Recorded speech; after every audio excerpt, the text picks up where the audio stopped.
जय श्री गणेश। सदा शिव से त्रिदेवों की उत्पत्ति, ब्रह्मा जी से देवता आदि की सृष्टि के पश्चात देवी संध्या तथा कामदेव का प्राकट्य। सूची बोले, नेमी सारण्य निवासी मुनियों, ब्रह्मा के इस वचन को सुनकर नारद जी ने पुनः पापों को नष्ट करने वाली कथा पूछी।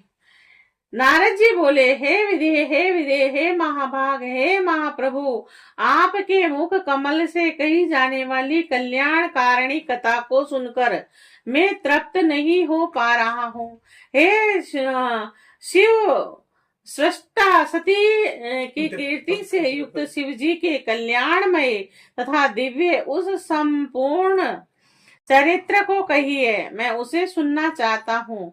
दक्ष की अनेक पत्नियों में से शोभामती सती किस प्रकार उत्पन्न हुई और हर ने किस प्रकार स्त्री से विवाह करने का विचार किया।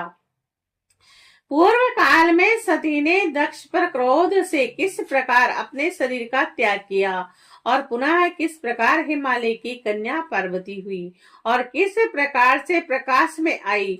पार्वती का कठोर तप तथा उनका विवाह किस प्रकार हुआ और फिर वह कामदेव का नाश करने वाले शिव की अर्धांगिनी कैसे हुई। और हे महामते, इन सब बातों को आप विस्तार के साथ कहिए। आपके समान संशयों को दूर करने वाला कोई दूसरा न तो है और न रहेगा। ब्रह्मा जी बोले, हे मुनि, शिव तथा सती के परम पावन दिव्य एवं गुहा से गुहातम तथा परम कल्याणकारी चरित्र को सुनिए। हे मुने, पूर्व काल में परोपकार के लिए विष्णु द्वारा महान भक्ति से पूछे जाने पर शिव जी ने भक्त वर विष्णु से इसका वर्णन किया था। हे मुनि श्रेष्ठ, इसके बाद में यह भी कथा शिव भक्तों में श्रेष्ठ बुद्धिमान विष्णु से पूछी तथा उन्होंने प्रीति पूर्वक विस्तार से मुझसे कहा था कि मैं अभी कामनाओं का फल प्रदान करने वाली एवं शिव के यश से युक्त उस प्राचीन कथा को आपसे कहूंगा। पहले भगवान शिव निर्गुण निर्विकल्प रूपहीन शक्ति से रहित और चिन्ह मात्र एवं सत असत्य से परे थे। फिर वे प्रिय विप्र और प्रभु सगुण और द्विरूप शक्तिमान उमा सहित दिव्य आकृति वाले विकार रहित तथा तत्पर हो गए। हे मुनि सत्तम, उनके वामांग से विष्णु और दक्षिणांग से मैं ब्रह्मा तथा हृदय से रुद्र की उत्पत्ति हुई। मैं ब्रह्मा सृष्टि करने वाला और विष्णु पालन करने वाले तथा रुद्र स्वयं लय करने वाले हुए। इस प्रकार सदाशिव के 3 रूप हुए। लोक पितामह मुझ ब्रह्मा ने उन्हीं सदाशिव की आराधना कर देव देवते मनुष्य और समस्त प्रजाओं की सृष्टि की और दक्ष आदि प्रमुख प्रजापतियों की तथा देव श्रेष्ठों की रचना कर मैं बड़ा ही प्रसन्न हुआ तथा अपने को सबसे महान समझने लगा। हे मुने, जिस समय मुझ ब्रह्मा ने मरीचि, अत्रि, पुलह, पुलकस्य, अंगिरा, क्रतु, वशिष्ठ, नारद और दक्ष एवं भृगु इन महान प्रभुता संपन्न मानस पुत्रों की सृष्टि की, उस समय मेरे मन से एक सुंदर रूप वाली श्रेष्ठ युवती भी उत्पन्न हुई। वह संध्या के नाम से प्रसिद्ध हुई, जो प्रातः संध्या तथा साय संध्या के रूप में क्रमशः दिवाशांता तथा जपंतिका कही गई और वह अत्यंत सुंदर मोहों वाली तथा मुनियों के मन को मोहित करने वाली थी।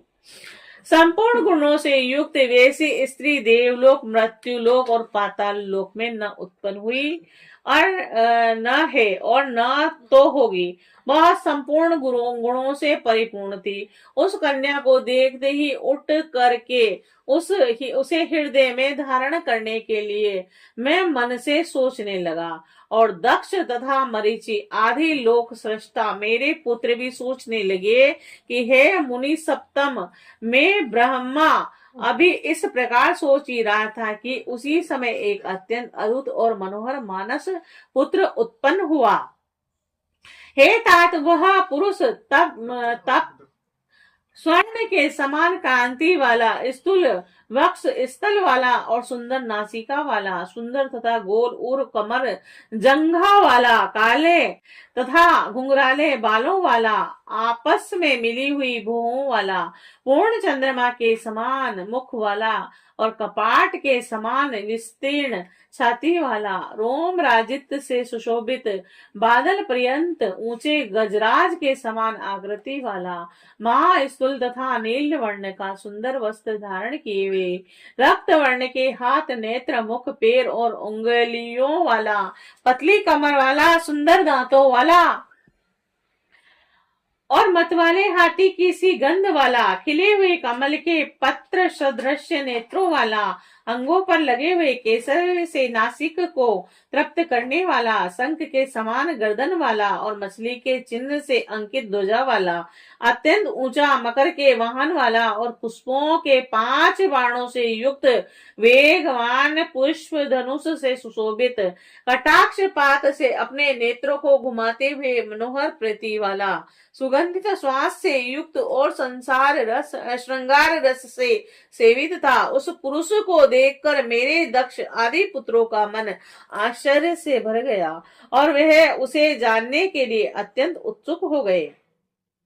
वासना से आकुल चित्त वाले मेरे उन पुत्रों का मन शीघ्र ही विकृत हो गया है तात, उन्हें थोड़ा भी धैर्य नहीं प्राप्त हुआ। वह पुरुष सृष्टा तथा जगपति मुझ ब्राह्मण को देखकर विनय भाव से सिर झुकाकर प्रणाम करके मुझसे कहने लगा। पुरुष बोला, है ब्राह्मण, मैं कौन सा कार्य करूं? मुझे जो कर्म करणीय है और उस कर्म में मुझे नियुक्त कीजिए। हे विधाता, आप मेरे मान्य पुरुष हैं और मैं आपकी आज्ञा का पालन करूं और यही उचित है तथा इसी में मेरी शोभा होगी। मेरे लिए जो अभिमान योग्य स्थान हो तथा जो मेरी पत्नी हो उसे मुझे बताइए। और हे त्रिलोकेश, आप जगत के पति हैं। ब्रह्मा बोले, हे महात्मा, पुरुष के इस वचन को सुनकर मैं ब्रह्मा अत्यंत आश्चर्यचकित हो गया और थोड़ी देर तक तो कुछ न बोला। फिर मन को नियंत्रित कर और आश्चर्य का परित्याग करके उस कामदेव को बताते हुए कहने लगा। ब्रह्मा जी बोले, तुम अपने इस स्वरूप से और पुष्पों के 5 बाणों से सभी स्त्री और पुरुषों को मोहित करते हुए सनातन सृष्टि की रचना करो और इस चराचर त्रिलोकी में जीव और तथा देवता आदि कोई भी तुम्हारा उल्लंघन करने में समर्थ नहीं होंगे। हे पुरुषोत्तम, मैं वासुदेव अथवा शंकर भी तुम्हारे वश में रहेंगे। अन्य प्राणधारियों की तो बात ही क्या। तुम गुप्त रूप से प्राणियों के हृदय में प्रवेश करते हुए सबके सुख के कारण बनकर सनातन सृष्टि करो। समस्त प्राणियों का विचित्र मन तुम्हारे पुष्प बाणों का सुख पूर्वक भेदन योग्य लक्ष्य होगा। तुम सभी को सदा उन्मत्त करने वाले होंगे और मैंने सृष्टि में प्रवृत्त करने वाला वह यह तुम्हारा कर्म कह दिया। यह मेरे पुत्र तत्व पूर्वक तुम्हारे नामों का वर्णन करेंगे। ब्रह्मा जी बोले, हे सुरश्रेष्ठ, ऐसा कहकर अपने पुत्र के मुख की ओर देखकर क्षण भर के लिए मैं अपने पदासन पर बैठ गया। श्री शिवाय नमस्ते।